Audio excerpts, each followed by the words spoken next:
Hello and welcome to Retail Me TV. My name is Abhishek Sengupta, and in today's episode of A Day in the Life of an Icon series, we are talking to Mohammad Badri, the Managing Director of Eros Group, a company that's led Dubai's consumer electronics retail landscape for over 5 decades. But how does he lead a team of 1,000 every day across 15 retail outlets and 500 distribution points? How does he keep it fresh every single day? And what's his secret sauce for success? Let's find out. Mr. Mohammad Badri, first of all, thank you so much for your time. You are a busy man, and to get some time out of your busy schedule at a time like this is incredible. So thank you very much. Let's get started with what you've been doing. This year has been particularly very busy for you. You signed a host of new acquisitions, deals, partnerships. You got products like Dreamy, Levoit, then Kosori, some big names that people of UAE hadn't heard of before. Right. You've been forever doing something to keep the market fresh here in the UAE, aren't you? Of course. The UAE market is an ever-changing, dynamic market, I would say. And, Eros strives to offer such new and innovative products to the UAE consumer customer. And, of course, to exceed their expectations as well. This just makes us a dominant force in the UAE. Yeah, I'm sure. In fact, when you look back, sort of one thing that caught my attention was your partnership with Huawei's Idea Hub. I'm sure it's come out of a huge demand for effective and smart communication. It is essentially a tool for smart office solutions and communications. So the COVID-19 pandemic has necessitated a rise in remote and hybrid work arrangements, creating a greater need for communication and collaboration tools. This has led to the exclusive distributorship contract for Huawei Idea Hub in the UAE, as it will enable team members to work and interact efficiently regardless of their location. Now let's go back to last year, 2022. You opened your 15th store in Ibn Battuta Mall. That was not very long ago. Right. You also opened a brand new experience store in one of the biggest malls here. Yes. Last year must have been very special. Truly, though busy, last year was, I would say, thrilling too.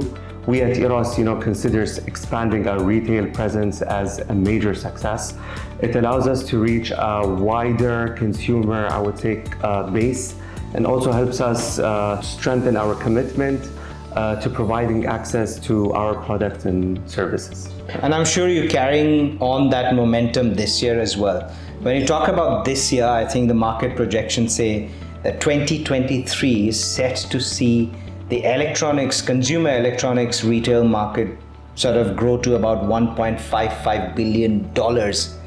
At a time like this, how is this year personally shaping up for you as the head of Eros Group? So this year started, I would say, rather well.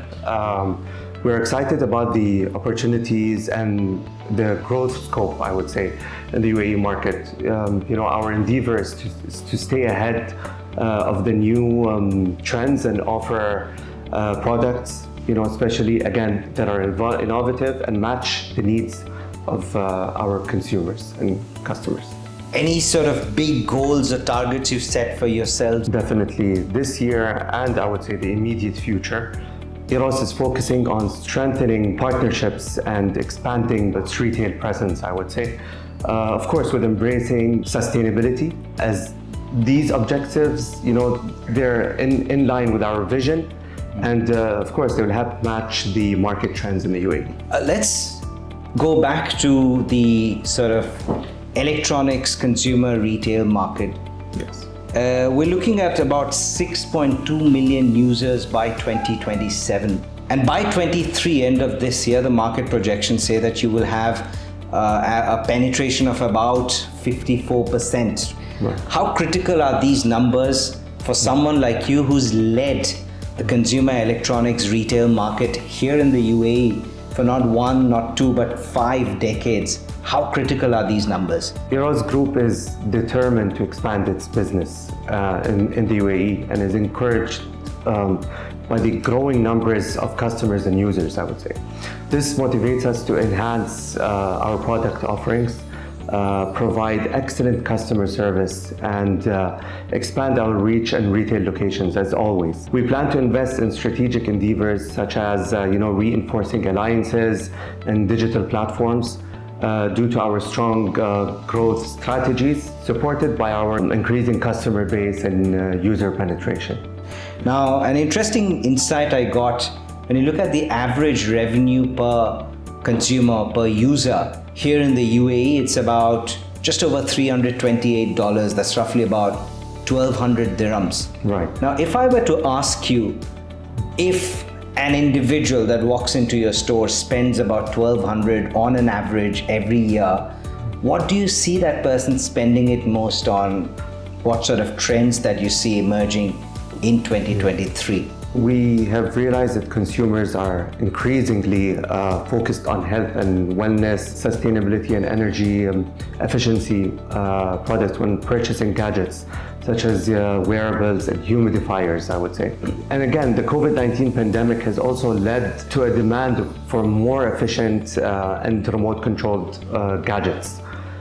Smart TVs are also trending due to the demand for larger screens, I would say, and higher resolutions as well. While smartphones, as always, continue to be popular due to advancements in technology, consumers are willing to pay more for, I would say, technology-savvy products. Now let's talk about the legacy of Eros Group, a company started by your father in 1967, and now you drive that story forward every day. Right. Do you remember your first day back in office? Of course. I remember every detail of that day. It was such an empowering feeling, I would say. And it's one that comes with a lot of responsibilities. Knowing that I would have to carry such, incredible legacy on. And for me, I vowed to, lead and take such, responsibility, and knowing that my father has embedded such goals and values. I'm sure. Did you get that privileged pass, as they say, or did you have to really work your way up? No. What was it? No, of course. It was more of a, I would say, cross training. I had to go I'm sure. all around, sit with everyone, go visit the warehouses. Just do it all, honestly. Yeah. Absolutely. Now, what you do today, I mean, beyond the brick and mortar beautiful office that we are in today, what is more evident is how over 1,000 employees under your leadership wake up and get about their business. You have about 15 retail outlets, about 500 distribution touch points, 5 warehouses across 7 Emirates. Right. It all looks like a well-oiled machine. Right. How do you do that? I would say Eros Group, has established a strong network that meets the requirements of our consumers by having efficient staff members in our stores and distribution teams handling logistics. Our collaboration, I would say, between storage facilities, distribution touch points, logistics trucks, provides us with the capability to offer, customer service throughout the UAE. And we definitely prioritize effective planning, training, ongoing growth to ensure our customers receive their orders with satisfaction. Our group's operations, I would say, focus on technology integration that guarantees outstanding customer service. We use innovative technological solutions to streamline processes, improve efficiency, and provide seamless customer experience. Right. Yeah. Now let's take you back further to your origin story. 1967 is when you started. Within 2 years of your founding, your first big acquisition was Hitachi. Right. That was the first time you brought sort of a name like Hitachi all the way from Japan to the UAE.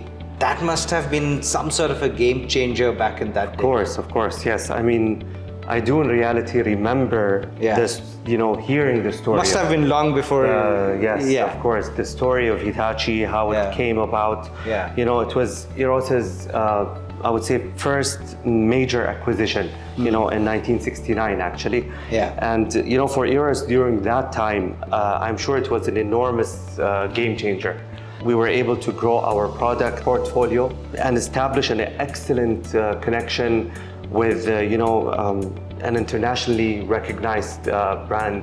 It enhanced our credibility, opened us to many other opportunities, and it just created the foundation of our future growth, I would say. And then 6 years down the line, around 1975, you actually signed up a company called the iPhone, not the iPhone as we know it as our AI phone. Yes. I don't know how you Yes, pronounce iPhone, that, the yeah. Japanese AI phone Right. security system. Yes. That was very different to what you'd been doing, and that sort of gave a very different perception of Eros back in the day. UAE was just 3 years old, Right. 75. Do you remember that? Indeed, I do. Yes, the acquisition of iPhone, Yeah. as you said, the Japanese security systems portfolio Yeah. from iPhone in 1975 actually was definitely a unique, I would say, a unique acquisition and very unconventional for us. It enhanced our standing in the industry, while also ensuring our commitment to offering, different solutions to the customer, And of course, by expanding into the security systems business, we showed our flexibility and ability to adjust to the evolving market trends and demands. Yeah. And then through the 80s, you sort of built Eros as an empire. You set up outlets in Abu Dhabi, Sharjah, sort of expanded in Dubai. And then I think around 95 is when you first signed up with Samsung's fax machines. Right. That was also, I would say, a big milestone in your 5 decades of history. Absolutely. Samsung's introduction to our company, as you said, in 1995, marked an alteration in our dynamics. Yeah. Their revolutionary fax machines changed as they later, delved into mobile phones. They pushed to the forefront of technological advancement by providing, world-class innovation, an established name. It was completely game-changing for us. Right. And then through to the millennium, the change of the millennia around 2003, Right. you opened your first overseas outlet in Tanzania.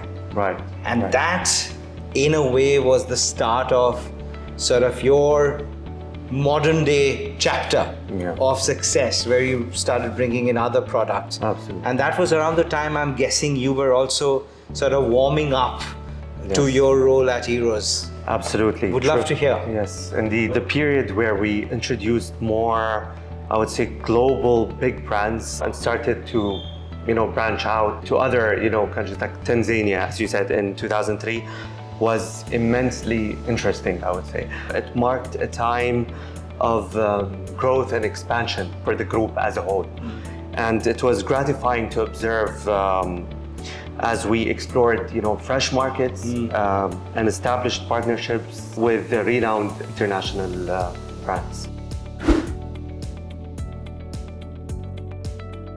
Right, so we've heard a lot about your company's legacy, your father's story, your leadership, of which we will obviously carry on the conversation. But we want to know a little bit more about you, Mr. Mohammad Badri, the personality. Yes. Talk us through your journey. I see a lot of these certificates that you framed. Absolutely. I mean, some of the certificates that you see here, because I graduated from Dubai Men's College, part of, the higher colleges of technology. And, you can see a lot of certificates of recognition, but most importantly, this one means the most to me, just because this certificate particularly was handed, to me by His Highness Sheikh Mohammad bin Rashid. and I had graduated with a honorary degree, so that was such a highlight, I would say. To be To receive that in person. in person, yes, is amazing. And then of course you see the internships I've done, the training certificates. I've done internship at Emirat Petroleum, at Etisalat. And that is what sort of gave you a bit of a worldview of how companies work, big companies work. Yes, and you gain a lot of, I would say, experience. I wanted to sort of kickstart this segment of the interview by asking you, if at all, do you have a work-life balance? And if you do, how do you strike it? I mean, of course, I have to keep a healthy balance, between life, work, and, most importantly, family. Family life is also very important to me. And in between things that I enjoy, personally engaging with, whether it's a hobby or an interest, And funny enough that in another world, I would have imagined to be a doctor, because I was going to ask, what are your interests? What keeps you passionate and busy even when you're not working? Yes, I mean, I love reading about medicine. It's one of the things I really do enjoy, just researching and reading about. I'm also a perfumer, so that's the world of scent. That's two very different passions coming together. And somehow, because then again, with scent, you do have your synthetics, your chemicals, your raw materials. So that is also somehow, you delve into the scientific side of it as well. It's not just about scent and smell, rather than. But then, yes, again, sports. I enjoy sports as well. Growing up, I did play a lot of tennis. Right. And that to me is something that I still love doing today. Nice. And I've gotten into. Happy that Djokovic just won the 20th. Yes, I am, absolutely. I mean. So you're not a Nadal or a Federer fan? Honestly, I'm more of I would say, like, you take me back to the Pete Sampras and Andre Agassi days. So you and I think the same. Yes, Nadal is amazing, don't get me wrong. Djokovic is also amazing. Absolutely. But I was happy that he won. It was due anyway. And I just got into paddle as well recently, which I have. There's a big championship happening in Dubai as we speak. In the Coca-Cola Arena. Nice. You're absolutely, and I'm such a huge fan. I've won some tournaments, local tournaments myself. So we've got a budding doctor who would have been a doctor had it not been for Eros. We've got a perfumer and a paddle tennis champion, maybe in another world. Now, if I were to ask you, a lot of people have their own take on success. How do you define success? And if I were to ask you, what's your secret sauce of getting the success? So I would say, like, the key of achievement is, a trinity of passion, patience, and determinations. As I say, good things come for those who wait, and of course, with a lot of dedication and hard work, you do see results. And to me, that is the epitome or the definition of success. Mr. Mohammad Badri, it was an absolute delight talking to you. My pleasure. Yes. It was a real honor that we had the time, you had the time for us at your office out of your busy schedule. We hope to catch up with you very soon. Of course. And wish you all the luck in the near future. Thank you very much.